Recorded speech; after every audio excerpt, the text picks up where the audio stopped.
Hello and a warm welcome to the Open Treasury podcast, your go-to source for the latest news and analysis in corporate cash and treasury management.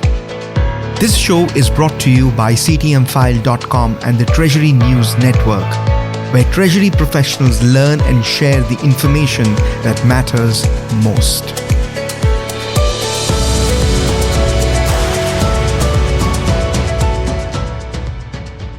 I am your host Pushpendra Mehta. Joining me today is Paul Galloway, Senior Director, Advisory Services at Strategic Treasurer.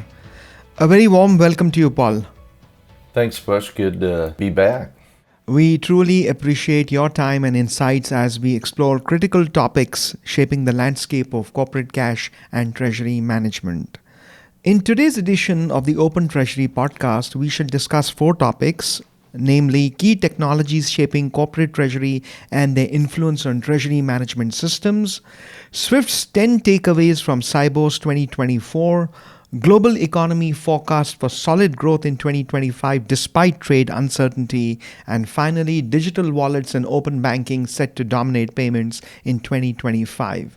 Our audience can watch videos on the CTMfile YouTube channel and explore insightful articles, interviews, and industry roundups on CTMfile.com either by visiting the website or by following the links provided in our show notes. Paul, let's commence today's discussion with the first story, which is about key technologies shaping corporate treasury and their influence on treasury management systems, or TMSs. While treasurers do not need to be experts on all technological concepts and rarely need extremely deep technical knowledge of innovations, a certain level of understanding is becoming increasingly vital. Having a solid base of knowledge regarding relevant technologies helps treasury staff understand how current and emerging technologies may apply to treasury, what technology they may need, how to better use the technology they have, and where the technology may be heading in the future, which supports wise long-term planning, states Strategic Treasurer's 2024 Treasury Technology Analyst Report. Paul, can you share some insights from Strategic Treasurer's 2024 Treasury Technology Analyst Report that would benefit corporate treasury and their teams? Yeah, absolutely, Push. What I think makes this report unique compared to anything else you're going to find out, we have a lot of different companies that are inside this report, whether it's a treasury management system or a treasury risk management system, treasury aggregator, supply chain finance or cash conversion cycle, or just a treasury ecosystem. We kind of broke it out into 4 different broad categories. We have companies represented in all those categories. So if you're looking to enhance cash flow, visibility, optimize liquidity or forecasting, improved operational efficiency or managing processes, strengthening your cybersecurity, you're going to find a lot of information in this report. What we do really well, I think, in this particular report, and we do this annually, but what we do really well is we provide a pretty in-depth overview of the technology across the spectrum that I mentioned. So we provide a lot of information and content around what these systems do. You think of it as a white paper before you get the actual analysis of the technology itself, who those particular companies are, what their capabilities are, which you'll see in the latter half of the report. But on the front end, we provide a ton of content and information. So when it comes to any of these particular systems, we go through and we walk through the existing technology, what we're seeing emerging, in particular around, I'll take APIs, AI, machine learning as examples. APIs, the banks, the tier 1 banks have worked over the last several years creating a stable of APIs that their customers can utilize for a variety of activities. We're now seeing that our technology partners that are in this report are starting to come up to speed with utilization of APIs for, in particular, bank connectivity. They're utilizing these to make connections to systems, to effectuate that connection quicker, and to share that information encrypted and securely.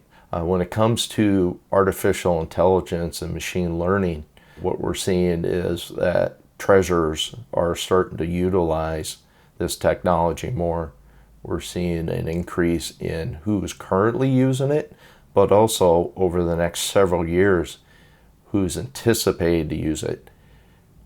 We have to, as an industry, come up to speed and utilizing it in a way that you have, I like to call it belts and suspenders. You have controls in place. You understand who owns that data, how that particular technology can help you be more efficient, can help detect anomalies from a fraud or payment security perspective, or it can help you with forecasting. It can see what the anomalies in cash flows are and help you forecast better. It can tighten things up. It can also help you from a reporting aspect as well. It can deliver information to a data lake. It can help you manage that process from a reporting standpoint. And so we're seeing that this increase in utilization or adoption of the technology is there. And when I think about artificial intelligence and how it can detect anomalies, what's really important from this aspect is around security. Fraud is not going away. As a matter of fact, the fraudsters out there, they are becoming more sophisticated. So bad actors are out there, in particular around utilizing AI technology to fake people out. We saw that happen earlier this year with a company in Hong Kong that sent out $25.5 million. There was a deep fake with a Zoom call. It looked like the CFO and other leaders in the organization sounded like him, had mannerisms that were similar. These fraudsters took time to really study the leaders in that organization that created this deep fake. And the AI technology today is even better, which makes it even scarier. So it's getting harder to distinguish between what's real and what's not. We in the industry have to utilize AI to our advantage to counter this. We have to get better. We have to get smarter. So AI is just going to continue to increase in terms of its utilization. These are things that we talk about and showcase inside the front end, this first half of our analyst report. I think it's really important to know these bases and understand why it's important to utilize it, especially when it comes to payment fraud. We have to use these tools. So I think when it comes to the latter half of our analyst report, and I think we do a real nice job of, is that we lay out kind of a summary of here's the different companies that are showcased in the report. And then we have those buckets that I talked about earlier. Here's where they fall in the buckets. These are what their capabilities are. Some of these organizations go across the different buckets. They provide aspects of different components. And when you go to each one of the companies section inside the report, it does a really nice job of laying out their capabilities in detail. So we work with these companies to put this information together, and I think it really does a nice job of showcasing what they do. And so to your point earlier, Push, becoming an expert on all of it. You don't necessarily have to be an expert on all of it, but you need to have a good foundational understanding, and this report will help you do that. Well, Paul, thank you for highlighting the key insights from Strategic Treasurer's 2024 Treasury Technology Analyst Report. To help corporate treasurers stay informed and discover ways to leverage Treasury technology to their advantage, we recommend that Treasury executives download the latest Treasury Technology Analyst Report from Strategic Treasurer's website, strategictreasurer.com. Also, a series of engaging webinars centered on the 2024 Treasury Technology Analyst Report are in the works.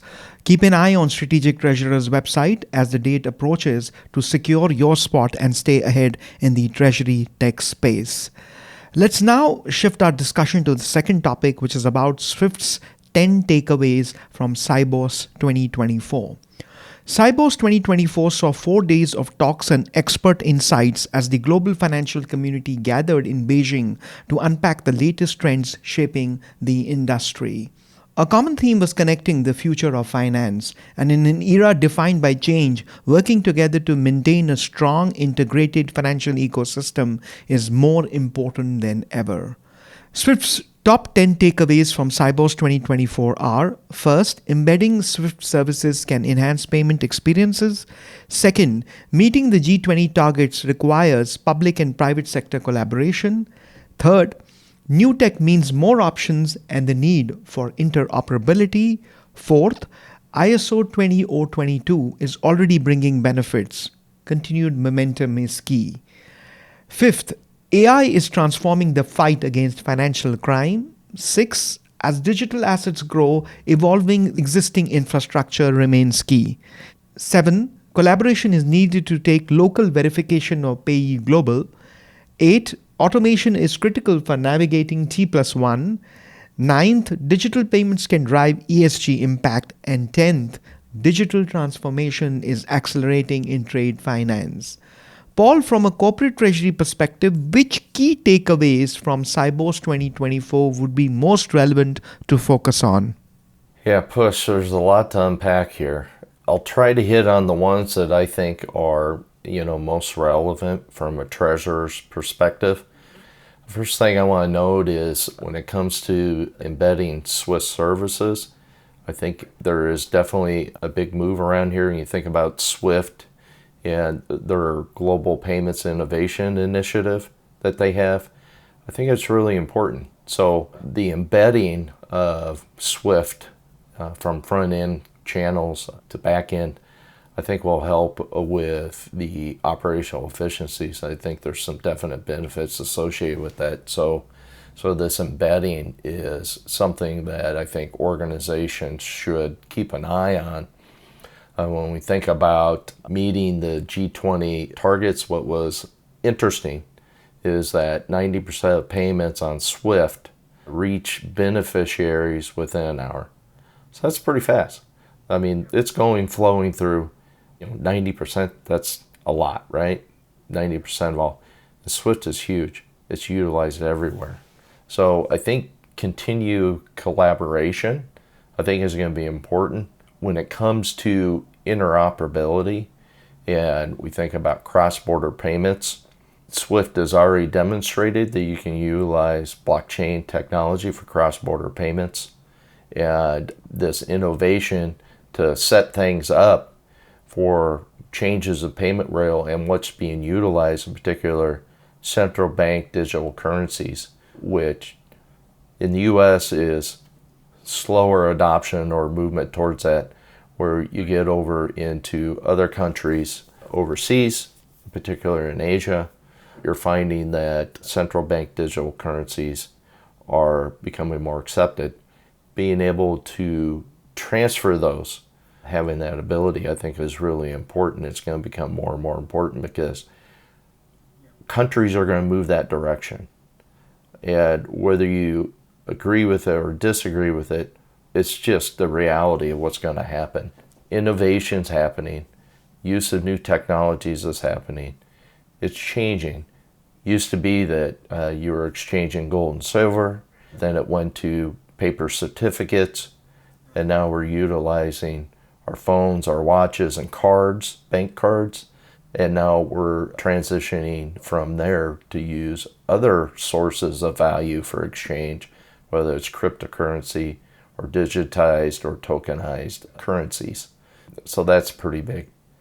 The other one that is big is continues to have movement, and I think this is really valuable to treasurers, is ISO 20022, that payment file format. It's been a game changer to bring standardization to the payment files and the ability to put multiple types of payments in a single file and to have consistency along the way. I think ISO 20022 is becoming the standard. I don't see that going away.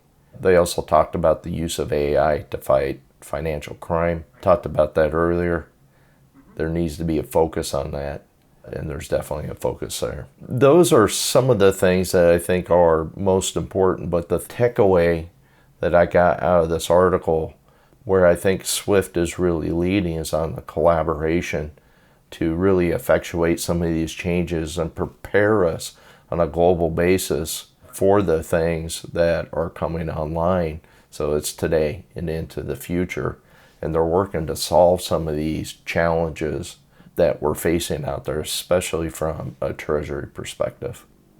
Thank you for the insightful analysis, Paul. Next up, let's delve into the third story. Goldman Sachs Research, or GSR, forecast another solid year of global economic growth in 2025 despite uncertainty in trade. GSR economists project that US will outperform expectations while the euro area lags behind amid fresh tariffs that are anticipated from the Trump administration. Paul, Goldman Sachs Research estimates that the re-election of US President Donald Trump is likely to result in higher tariffs on China. Do you concur with Goldman Sachs estimates that global economic growth is projected to remain solid despite the proposed imposition of tariff on US imports from China? Yeah, I think globally there'll still be pretty good growth out there. I do expect that the US is going to grow at a good clip, a decent clip in 2025. In spite of everything that was indicating, hey, maybe we're starting to see an economic slowdown, the U.S. is just still going. It hasn't slowed down as much as what I think folks anticipated with an extended, higher interest rate level. The Fed's been making some moves. These moves are going to continue to feed into the growth perspective. Having a new president in 2025 whose policies are going to be different from the current administration. There are going to be less regulation. It's going to be more open to capital markets and the growth of opportunity in capital markets. I think we're going to see investments, cash come off the sidelines for greater investment flow. I think this will be good for small business and larger businesses writ large. So I do see that the U.S. growth being strong. From a global perspective, China has already been working to hedge itself. Xi Jinping was just in South America and Brazil and promoting China as a global trade partner. So they're already trying to position themselves for a potential Trump administration and putting tariffs in place. Trump said he's going to do it. It's likely he's going to do it. We don't know at what level, of course. He's put out some pretty big numbers. I don't know exactly where that's going to land, but I suspect there will be. Will this have an impact? It'll have some impact, but I don't think it's going to stop global growth. We had a lot of pin-up capital. We have interest rates that are starting to decline. This means it's going to free up investments and allow for more opportunity for growth. So I think, when it comes to what Goldman Sachs had to say, I'm in agreement with what they have. From global economic growth and trade uncertainty, let's move to the fourth news story, which is about digital wallets and open banking set to dominate payments in 2025. Digital wallets and open banking are pivotal forces set to transform the payments landscape in 2025, according to a recent survey of merchants conducted by European financial services provider Payable. The survey reveals that 81% of merchants anticipating a surge in digital wallet usage, while 69% expect open banking and instant bank transfers to gain popularity as consumer demand for convenient, secure payment options continues to grow. Other methods that merchants anticipate will become more popular include QR code payments, BNPL options, cryptocurrencies, and CBDCs. Paul, cryptocurrencies have certainly been one of the most eye-catching movers since November 6th. However, purely from a corporate treasury perspective, what do you find to be the most intriguing or interesting finding from the payable survey, and why? When I went through this particular article, a lot of what I was seeing from a standpoint of the responses, not surprising. I think in terms of adoption rates, Asia has been leading the way from a digital perspective for some time now. Europe and the US has been slower on the adoption, but we're seeing a pickup. So I think this survey by Payable really shows or demonstrates that the adoption rates are increasing quickly. So I do anticipate the use of digital wallets and other ways to exchange value increasing. I haven't carried cash in my pocket for quite some time. Every once in a while, I'll get some cash because I just might need it to pay something that I want to pay. Maybe I want to pay a tip in cash versus putting it on my card. Sometimes I do that. I carry cash just in case, but only just in case. I don't utilize it hardly anymore. I quit writing checks a long time ago. So I've moved away from paper personally. What we're seeing out there is a lot of people are moving away from that as well. They're accepting that you can make these secure payments or transfer of value. You can do it securely, and you can do it quickly, and there's a lot of convenience value for that. And the responses that you have in this article demonstrate that. Now, there's definitely some challenges that they pointed out here in regard to use of artificial intelligence.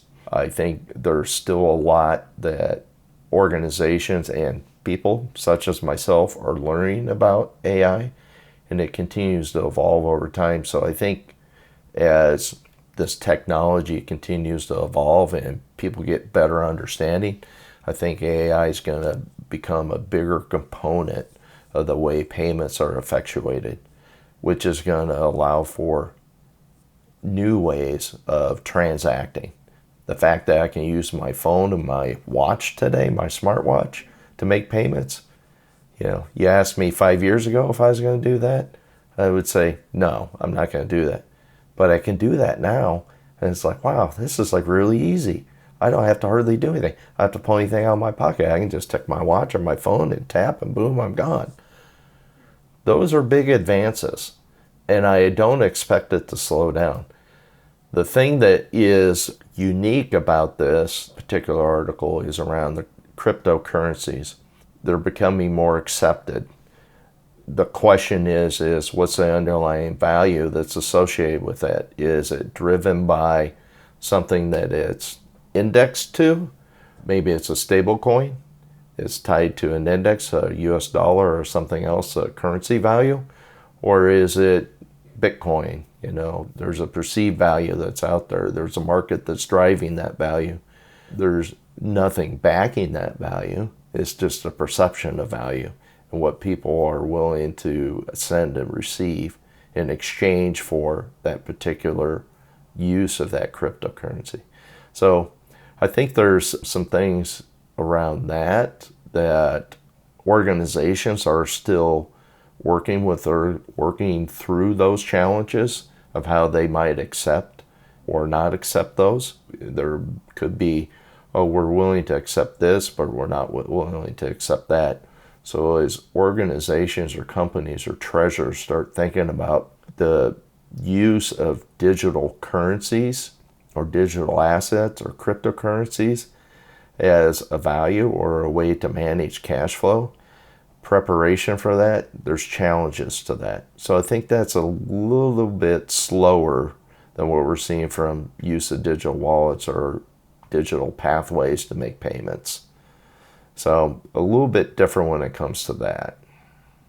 Well, Paul, you made some great points. Finally, what is your choice for the biggest or the most important story of the past week, and why? Well, I think what's been interesting from a U.S. perspective is that the Trump administration is starting to take shape. And I think this is really important for people in the U.S. and elsewhere to take notice, because that is going to shape what the Trump administration is going to do and who's going to support the initiatives that the incoming president wants to effectuate. So they're moving quickly. They're not wasting any time selecting people that they want to have in certain positions. So you need to take note of that and understand what that means as they select those people.